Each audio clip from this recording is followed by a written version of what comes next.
Hello students, ये lesson number 1 cold war शीत युद्ध उसके विषय में है। तो हम आए हुए हैं शीत युद्ध क्या है। दूसरे विश्व युद्ध का समकालीन विश्व राजनीति का एक महत्वपूर्ण पड़ाव है। सन 1945 में मित्र राष्ट्र और दोहरी राष्ट्रों के बीच दूसरे विश्व युद्ध 1939 से लेकर 45 की समाप्ति हो गई। द्वितीय विश्व युद्ध किस किस के बीच में लड़ा गया? मित्र राष्ट्रों के बीच में और दोहरी राष्ट्रों के बीच में। कब लड़ा गया?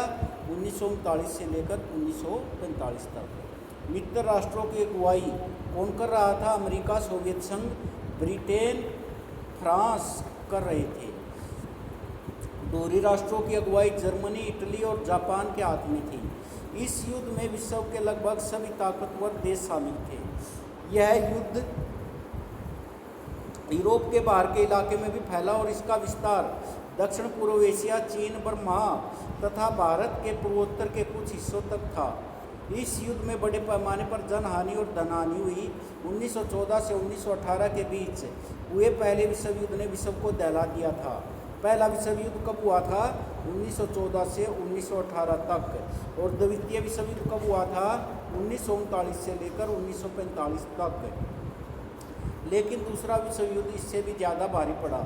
ये तस्वीरें उस विध्वंस को दिखाती है जो अमेरिका द्वारा हिरोशिमा और नागासाकी पर गिराए गए परमाणु बमों के कारण हुआ। इन बमों को लिटिल बॉय और फैटमैन के गुप्त नाम दिए गए हैं। ये कई बार क्वेश्चन आ जाता है कि लिटिल बॉय क्या है। लिटिल बॉय जो भी हिरोशिमा और नागासाकी पर परमाणु बम गिरागा तो उसको लिटिल बॉय और फैटमैन का नाम दिया गया है।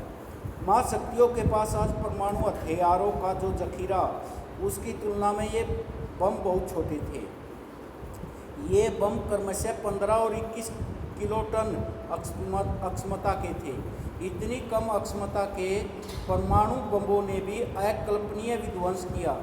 1950 के दशक की शुरुआत में ही संयुक्त राष्ट्र अमेरिका और सोवियत संघ ऐसे परमाणु बमों का परीक्षण कर रहे थे जिसकी अक्षमता 10 से 15,000 किलोटन थी। दूसरे शब्दों में ये बम हिरोशिमा और नागासाकी पर गिराए गए परमाणु बमों की तुलना में हजारों गुना ज़्यादा विध्वंसक थे। शीत युद्ध के दौरान दोनों ही महाशक्तियों के पास इस तरह के हजारों हथियार थे। जरा कल्पना कीजिए कि ये हथियार दुनिया भर में क्या तबाही मचा सकते थे। दूसरे विश्व युद्ध को समाप्ति से ही शीत युद्ध की शुरुआत हुई। ये क्वेश्चन कई बार आता कि ये शीत युद्ध की शुरुआत कब हुई? तो शीत युद्ध की शुरुआत कब हुई थी? द्वितीय विश्व युद्ध के बाद, जो सेकेंड वर्ल्ड वार था उसकी एंड के बाद। अगस्त 1945 में अमेरिका ने जापान के 2 शहर हिरोशिमा और नागासाकी पर परमाणु बम गिराए और जापान को घुटने टेकने पड़े। इसके बाद दूसरे विश्व युद्ध का अंत हुआ। परमाणु बम गिराने के अमेरिकी फैसले के आलोचकों का तर्क है कि अमेरिका इस बात को जानता था कि जापान आत्मसमर्पण करने वाला है। अमेरिका को ये पता था कि जो दोहरी राष्ट्रों में शामिल जापान है ये आत्मसमर्पण करने वाला है। ऐसे में बम गिराना गैर जरूरी था। इन आलोचकों का मानना है कि अमेरिका की इस कार्यवाही का लक्ष्य सोवियत संघ को एशिया तथा अन्य जगहों पर सैन्य और राजनीतिक लाभ उठाने से रोकना था। वह ये सब बम किस लिए गिरागा? बम गिराने का मकसद था सोवियत संघ को ये दिखाना कि उसके पास कैसे हथियार हैं।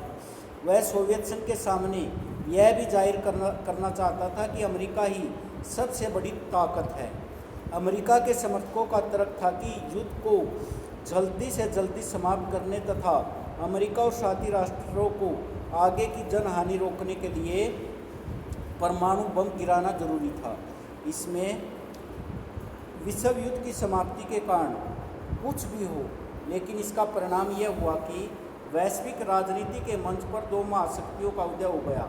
जो वैश्विक राजनीति है इस पर एक शक्ति कौन थी? सबसे पावरफुल संयुक्त राज्य अमेरिका, और दूसरी महाशक्ति थी सोवियत संघ रूस। जर्मनी और जापान हार चुके थे और यूरोप तथा शेष विश्व विध्वंस की मार झेल रहे थे। जब अमेरिका और सोवियत संघ विश्व की सबसे बड़ी शक्ति थे, इनके पास इतनी अक्षमता थी कि विश्व की किसी भी घटना को प्रभावित कर सके।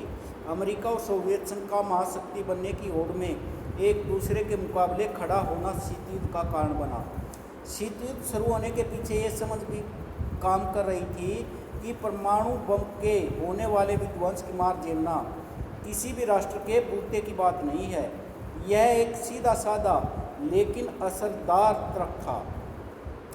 जब दोनों महाशक्तियों के पास इतनी अक्षमता के परमाणु हथियार हों तो वे एक दूसरे को असहनीय क्षति पहुंचा सके, तो ऐसे में दोनों के बीच रक्त रंजित युद्ध होने की संभावना कम रह जाती है।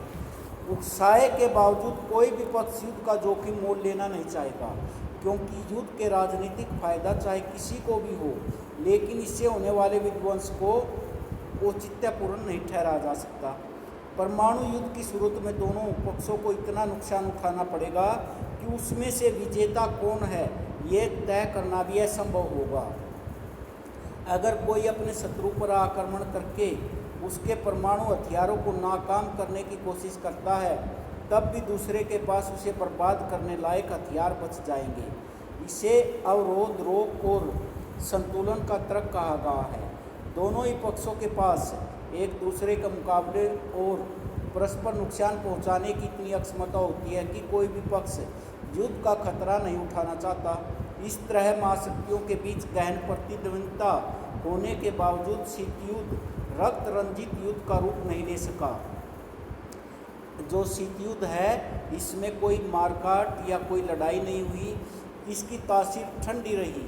पारस्परिक अपरोध की स्थिति ने युद्ध तो नहीं होने दिया, लेकिन यह स्थिति पारस्परिक प्रतिद्वंदिता को न रोक सकी। शीत युद्ध की प्रमुख सैन्य विशेषताओं पर ध्यान दें। इसमें दो महाशक्तियाँ और उनके अपने अपने गुट थे। इन परस्पर प्रतिद्वंदी गुटों में शामिल देशों से अपेक्षा थी कि वो तर्कसंगत और जिम्मेदारी भरा व्यवहार करेंगे। इन देशों को एक विशेष अर्थ में तर्कसंगत और जिम्मेदारी भरा बर्ताव करना था। परस्पर विरोधी गुटों में शामिल देशों को समझना था कि आपसी युद्ध में जोखिम है, क्योंकि संभव है कि इसी वजह से दो महाशक्तियों के बीच युद्ध थम जाए। जब दो महाशक्तियाँ और उनकी अगुवाई वाले गुटों के बीच पारस्परिक अपरोध का संबंध हो तो युद्ध लड़ना दोनों के लिए विध्वंस साबित होगा। इस संदर्भ में जिम्मेदारी का मतलब था स्वयं से काम लेना और तीसरे महायुद्ध से जोखिम से बचना। शीत युद्ध ने समूची मानव जाति पर मंडराते खतरे को जैसे तैसे संभाल लिया। तो ये जो शीत युद्ध था, इसने मानव जाति पर बढ़ता हुआ खतरा संभाला। इसमें प्रत्येक प्रतिस्पर्धी गुट से कम 3 देशों की पहचान करें। वही प्रतिस्पर्धी गुट जैसे कि अलग अलग गुट बना लिए गए।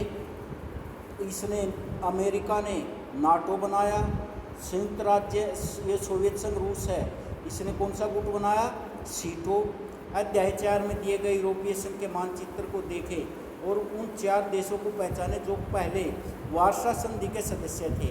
इनमें वार्सा संधि कब हुई थी? 1955 में। ये एक सैनिक क्या था? गठबंधन था। इस मानचित्र की तुलना यूरोपीय संघ के मानचित्र अथवा विश्व के मानचित्र से करें।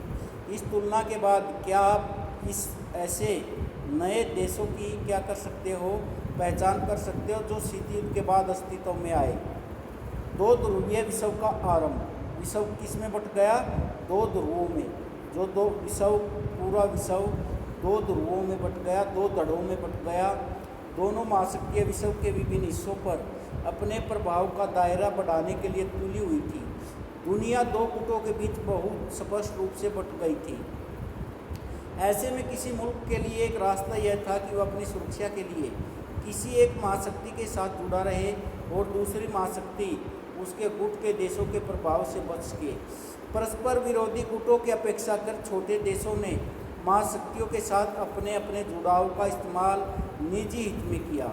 जो परस्पर छोटे छोटे देश थे जो हाल में स्वतंत्र हुए थे, उन्होंने क्या किया? इन गुटों के साथ जुड़ना अपना ज़रूरी समझा।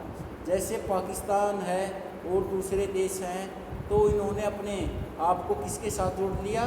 संयुक्त राज्य अमेरिका के साथ जोड़ लिया। भारत ने किसके साथ जोड़ा अपने आप को? भारत ने गुटनिरपेक्षता की नीति अपनाई। जुड़ाव का इस्तेमाल निजी हित में किया। इन दो देशों को स्थानीय प्रतिद्वंदी देशों के खिलाफ सुरक्षा का वायदा मिला। हथियार और आर्थिक मदद भी इनको देने का इन्होंने वायदा किया।